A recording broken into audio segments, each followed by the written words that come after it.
everyone, it's Sevi. Candace is an interesting character with a new mechanic we haven't yet seen, and I think that currently she doesn't have the best teammates to synergize with. Regardless, her novel abilities can still introduce something fun and fresh to those looking to play her anyway. This video will walk you through how her gameplay works, how to utilize her roles, and possible build options. I'll show you some standard teams and strange team formats I experimented with to give you some ideas for the meantime, but I think she's a character that encourages personal creativity for your own wacky comps. Can this be a character with amazing potential? Let's see. Candace's kit brings together a myriad of functions. Starting with her skill, it's similar to Beido's and Yunjin's, where she creates a shield to tank enemies and counterattack. So far, she's the first character to use an actual shield to do this, which is pretty cool. It comes with 2 charge levels, and the hydro damage it deals is based on Candace's max HP. Her A1 passive allows her to jump immediately to charge level 2 of her skill if Candace is hit by an attack while holding the skill.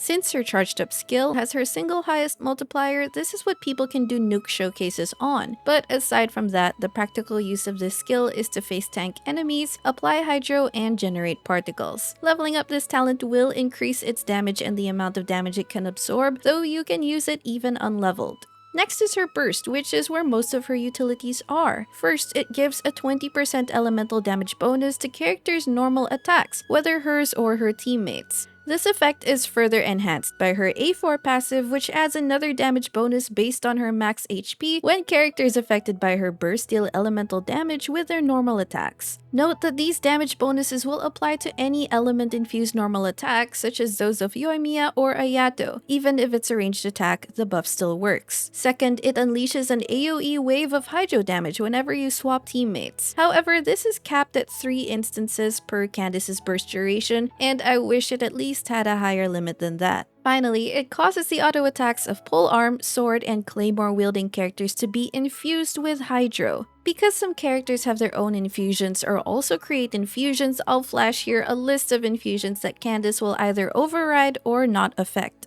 Leveling up Candace's burst will only increase the damage that comes from her burst activation and from the AoE rippling wave, but they honestly don't deal a whole lot of damage. So if you're using her just for pure support utility, there's no need to level up her burst.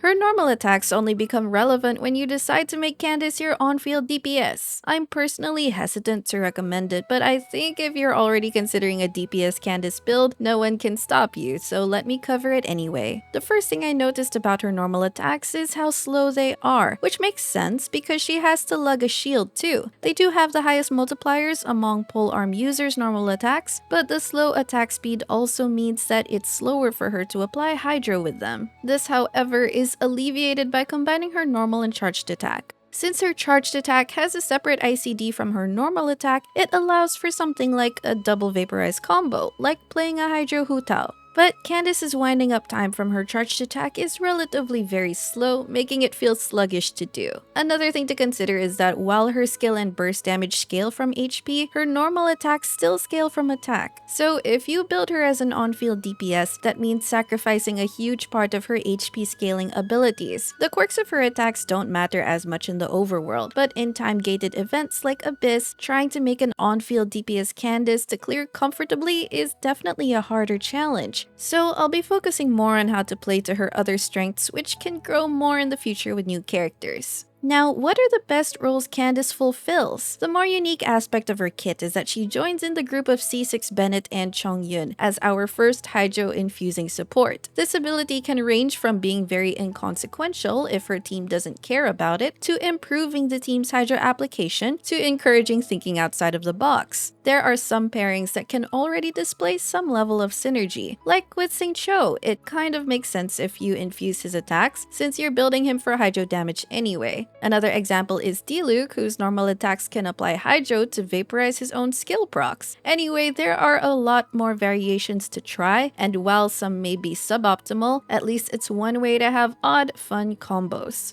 Naturally, she's an elemental normal attack buffer, though it's hard to ignore that she's competing with Yunjin in that role. And with equal constellations, Yunjin can prove to be the better buffer. But this should be no surprise given that Yunjin's extreme niche role is to buff normal attacks, but for Candace, it's only one aspect of her kit, not her specialization. So if you don't have Yunjin or just want an alternative, she at least has that utility going for her. And of course, she's a Hydro applicator. Her skill applies Hydro, her burst does AoE Hydro waves, and her melee teammates can apply Hydro too. It's just Hydro application going around. This can prove to be useful to teams like Freeze or Hyperbloom, which I'll touch on later in the teams section. However, there are two constellations that sort of block her real potential as a Hydro applicator, so let's take a look at them now. Most of her constellations are just small improvements, but she has two very important ones, which are her C1 and C6. C1 makes her burst duration go from 9 seconds to 12 seconds, and it's clear how that is very helpful as her burst is where most of her support utility is. C6 unleashes periodic Hydro damage when a teammate affected by her burst deals elemental normal attack damage. This occurs every 2.3 seconds, and interestingly, it has no ICD. This makes it an even bigger boost to her Hydro application roll. The damage dealt is based on 15% of Candace's max HP, which is higher than any of her original burst multipliers, meaning it's also a relatively significant damage boost for her. I think my biggest gripe is that this constellation could have just been built into her C0 kit. I understand that Hoyoverse is going for balancing and doesn't want to make a super OP C0 4-star or anything like that, but having this at C0, or at least maybe an earlier constellation, would have made her much more viable and flexible from the get-go.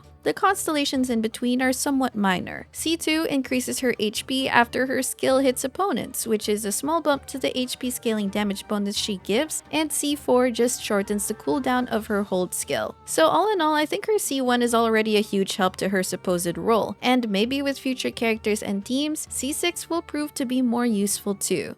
Now let's go through ways to build her, and this is fairly simple. As a support, you're stacking HP on her, as this will increase the damage buff she provides to her team, makes her shield stronger, and increase her own skill and burst damage, but it's expected that her personal damage will be low. It's also important to reach her ER needs as she's a burst-dependent unit. This can vary from 150 to 200% depending on your team comp, fav holders, enemy mobs, rotation, etc. You can try aiming on the higher end to cover most scenarios, and just adjust accordingly if you find her overcapping or lacking on energy regeneration. For her artifact set, I think one way to improve her support utility is putting on a noblesse set. That way, she's buffing her team's attack at least. Alternatively, an instructor set is possible if the team is reaction centered. Just remember that if anyone else in the team is also equipped with the same set, then it becomes redundant. For a cheaper 2-piece combo, a 2-piece tenacity and 2-piece emblem are the recommended combo for more HP and ER. While you can put sets to add damage bonuses, I think that those are very unnecessary as her personal damage is already low in the first place as a support build. For support weapons, her options are very simple. You'll basically just want an HP or ER weapon. The 3-star Black Tassel is cheap to raise and it gives a high 46% HP stat that's perfect for her. An ER weapon will have her achieve her ER requirements, and the best choice is the Favonius Lance as it makes her a team battery too.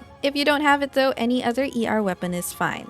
Another build style is using her as an on-field DPS. You're basically building her like a traditional Hydro DPS with an attack sense, a crit circlet, and Hydro damage goblet. Again, her normal attack multipliers scale on attack, not on HP. But ER still matters here as she needs her burst to enter her DPS window, so get enough ER depending on your team comp. Then for substats, get the usual crit, attack, ER, and EM if you're using her for Vaporize. As for her set, 4-piece Heart of Depth seems to be the best as it can cover her entire field time and improve both her normal and charged attack damage. A full Gladiator set to buff her normal attacks is also an option if you already have it, though the usual 2-piece combo sets of Hydro damage, attack, EM will also do. As for weapons, I'm not going to expound on it anymore as it'll be the standard DPS polearm option, so just use your best available one. Again, this build is hard to recommend since it's a lot of investment without as much returns. Basically, being an on-field DPS or even expecting her to be a relatively good DPS isn't her strength. I know you'll see showcases of her, but realistically speaking, the setup it takes can be impractical or very expensive, and other dedicated DPS units with even lower investments can do better. Now for her team options, which was quite the roller coaster to explore. The biggest issue with her teams is how other units can do the job much better. If you're using her to buff normal attacks, Yunjin is there. If you're using her to apply Hydro, Xingqiu also exists while contributing a large share of damage in any team he's in. There are certain strengths to her kit that give her team building value potential down the line. The first obvious point is she's the only one who can do team-wide Hydro infusion, so certain unique teams can only be achieved with her in it. Second, her Hydro application is more controllable. If you want slower application, be more deliberate with normal attacks and swap when needed to trigger the Hydro wave. But if you want it to be faster, then switch and insert attacks in between. And with C6, this can be even faster. This can make her Hydro application role flexible to switch among different reaction team types that need slow or faster Hydro. And her Hydro application is off-field, AoE, and mobile, which might also be valuable for future Bloom-related teams. It's not exactly unique to her, but it's something that could prove useful nonetheless. Still, I think to just avoid repeating alternatives, we can just establish that for most of her teams, you are putting in Candace because you really like Candace, have no better alternatives, or just want to for the sake of variety and fun. I'll go over some teams I tried her in, but of course, there are a lot more creative teams she can work with. These are just some general ideas for where to ideally use her. Candace is actually pretty good in a freeze team, which consists of her, 2 cryo units, and a flex slot, which is very likely an Animo unit. I've tried her with Rosaria, Kaya, Ayaka, and Ganyu, and she is a reliable Hydro applicator. You can keep the enemies frozen consistently as long as you keep swapping and normal attacking in between.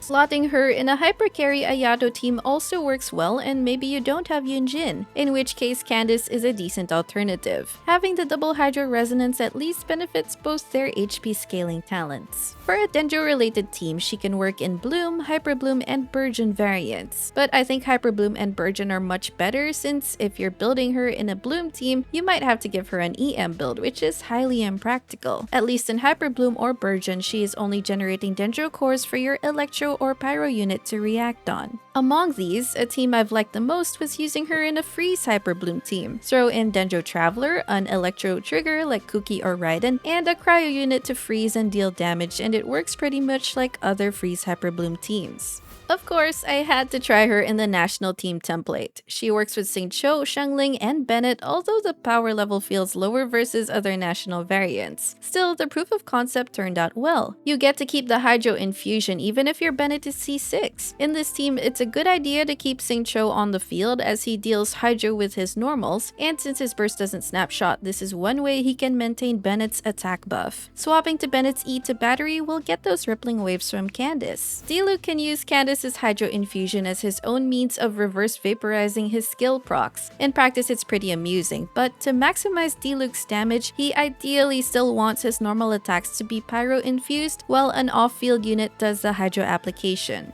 Finally, I had to check Hydro Zhongli off my list, and there were 2 ways I particularly used him. The first was as a Hydro DPS and driver for Xingqiu and Yelan. In this particular team, I equipped Zhongli with an Archaic Petra set so that he would buff everyone's Hydro damage. It's also funny that the Hydro resonance here benefits everyone in some way, particularly also contributing to Zhongli's own damage and tanking. Using him as the flex slot of a Hyperbloom team was also alright, and it at least gave me more survivability without needing a healer while shredding Dendro resistance. All in all, the current state of Candace's teams mostly have me hoping that upcoming character releases will unlock more synergy with Candace's kit, at least by the time she comes back on the limited banner. It's very likely Hoyo made her with future characters, bringing out more of her potential, and by the time she reruns, we might have more reasons to want to pull for her or her Constellations. That's been the strategy of Hoyo so far, so it's not surprising if if that turns out to be the case. Still, if you managed to pull Candace and have tried her out, let me know in the comments what you think of her. If you enjoyed this video, don't forget to leave a like, consider subscribing to my channel if you haven't already, and I will see you all soon. Take care!